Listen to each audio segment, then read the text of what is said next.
Welcome back to another Operation Meteor Report, your weekly stop for all things Gundam Card Game and Assemble. No news on Assemble, Gamescom has come and gone, and no information, no kits, no promotions, nothing as far as I could find, so we'll hopefully hear something at PAX Unplugged towards the end of the year. We do have a lot of Gundam Card Game announcements and updates, so let's go and start with the major one. Welcome to our new Level 0 Judge, Emily Weaver, for joining the group. So a level 0 judge is essentially someone who keeps all the judges updated and gives them pretty much an idea of where things are going with the game in terms of organized play. So she has a pretty busy job ensuring that our organized play events at like Gen Con, regional offline qualifiers, online qualifiers, and everything else gets handled appropriately, and ensuring that program goes smoothly.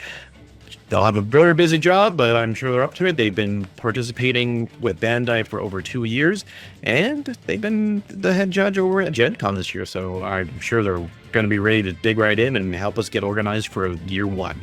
Welcome again, and we'll look to see how your progress goes for the rest of the year one. Next, if you missed it like I did, unfortunately, the first wave of the premium accessory Mobile Suit Gundam set is ran out in like 20 minutes. Bandai has stated that there will be a second wave sometime in the near future. I'm hoping we get more than 24 hours of notice. I felt really bad. I was trying to get the episode out as quickly as I could, but they kept updating stuff, and I just couldn't get it out by the time they went, when they opened up shop. And I'm really disappointed to find out that they really didn't understand the amount of demand for this game. So I'm hoping now that they're still 6 months out that they'll adjust and kind of figure out what to do to get more people an opportunity to get those things. So we'll keep you posted. Hopefully we're going to get more information as time goes on. The other thing that came out was that anything that was in October, they increased the cap. The LA offline qualifiers increased the cap by 700 plus attendees.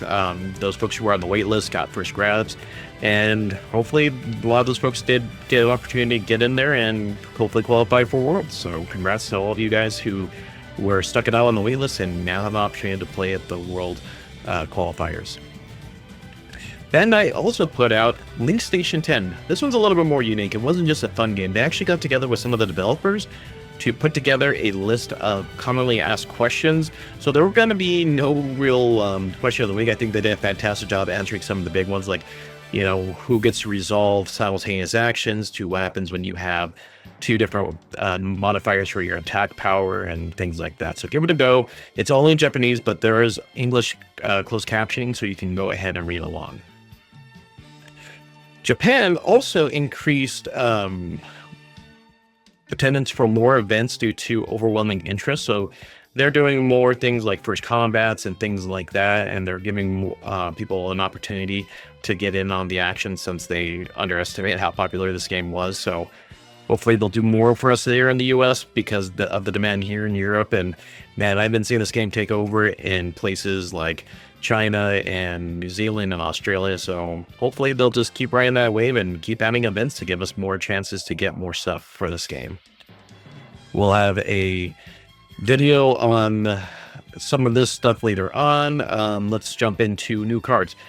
We're in preview mode because, you know, we have our first set coming out, or sorry, our second set coming out with the first starter deck due out here in about a month. So we've got quite a few. Some new cards that came out was a new Heavy Arms. Level 4, cost 3 green.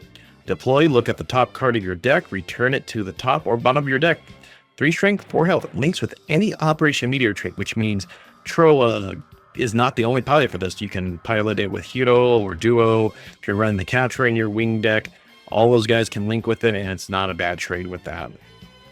Fatal Strike. This is a new card for the purple color.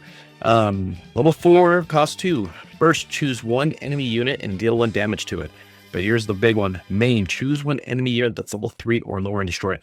This is great for those low-end blockers like the Leafret and the Zord, or things like those Sharzakus or some of the other, you know, aggro type cards. You can just knock them out for a pretty low cost and help you adjust the tempo in the game. Graze, simple level 2 cost 1, level 2 cost 1, 2, 2.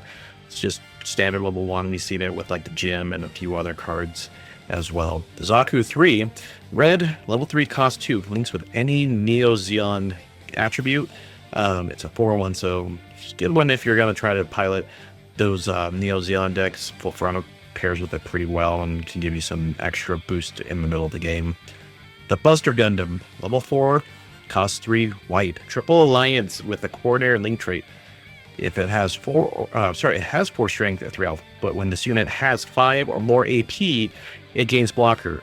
The cool thing about this is that your Kira, or if you're running the Atherin pilots with this card, it can just get the burst on top of it, and it gets blocker. So it's a pretty good seed card for if you're running the seed deck. It gives it a much needed mid-range card, so if you're waiting for your Justice or Freedom, this is a good in-between card for you. Now, the text isn't confirmed in English. This just came out just an hour or two Monday night around 6 p.m. We've got the Forbidden Gundam, out of Gundam Seed, level 5, cost 3 blue unit, 4 AP, 4 HP, Earth Alliance trait. Its link, however, is the biological CPU, or if you're a fan of the series, those are the extended traits. So get ready to see some of the extended pilots coming out in this next set too. Effect is a blocker. During your turn, this unit will not take any battle damage from your opponent's units of level 2 or lower. So not too bad for its card. We get our second Iron-Blooded Orphans character. We got Akihiro Atlan. Level 3, cost 1, purple pilot.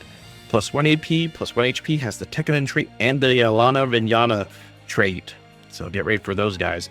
Effect, burst. Add this card to your hand. During link, during your turn, when this unit destroys an opponent unit with battle damage, choose 1 level 2 or lower Tekkanen card from your trash and add to your hand.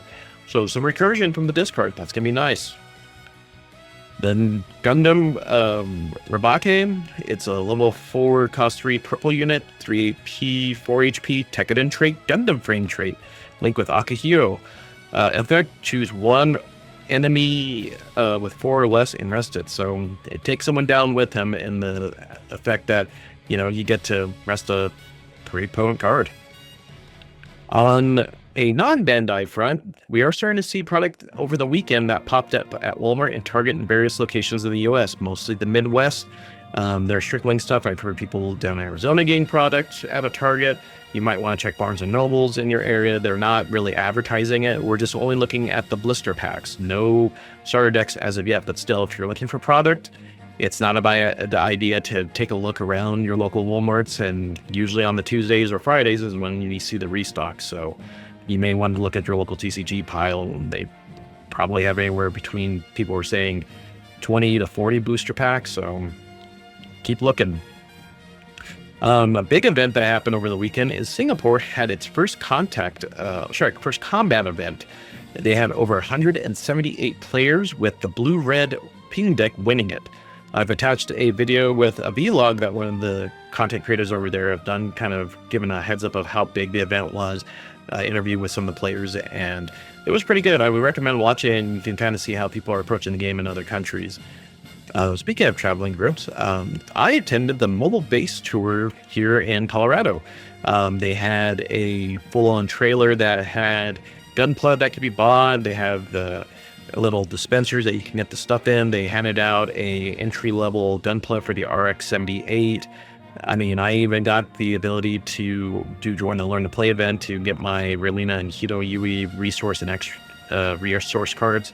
So it was a great time. I recommend hitting one up. There's a couple of sites left on the 2025 tour, so if you're near the event and you have a friend that's there with them, have them show up and help you get some cool stuff there. It's kind of nice to know that we've got these opportunities to get cards and gunplay that you can't get anywhere else in the country. Speaking of upcoming events, the Newtype challenge begins in September, so get those decks ready. This is where we're going to get those abilities to get those aerial rebuilds, the Solid Mercury cards. I believe you're going to get an Flowing Affection. So check your Bandai TCG Plus app. Your store should be allowing you to register for those already and see how many you get into. I mean, this should be our first great foray into seeing how well our organized play looks like in our communities. And good luck to you guys. We'll try to give you some updates. I'm going to try to put together some general guides of like, all right, here are the top decks you should see, there are general strategies. I don't know how far I'll dig into. There's wonderful characters like Uni TCG, Asperia, the Eggman, all have great content on there. So if you need to spend the time to kind of get a deeper dive, I would recommend Talking Cards with Garrett's. And put it together a metafile that you can go and check out. They've got a good head wrapped around this whole situation. And finally, we get to our market watch. So our friend Gillygabyte has yet again done the hard work of letting us know how things are looking in the market. According to their analytics, most of our LRs are now under $20 except for Kshatriya. I've added the video to link to the video in the comment section. Check it out. I think the one major trend that we're starting to see is now that people are settling on the deck they want to play, we can go ahead and start expecting the plus cards for the foils to start going that direction. And again, no question of the week. I would recommend you guys go check out the Link Station Plus. They've answered several questions that I'm sure has come up more than once. Especially the simultaneous and the AP question comes up quite a bit because we have cards that add 2 but -3, and they'll give you the reason and logic behind that. But aside from that, have a great week. We'll keep everyone posted if there's any events. Please follow us on any of the social media platforms that you can. We'll try to post as much information as we can. And as always, go forth, Gundam Team.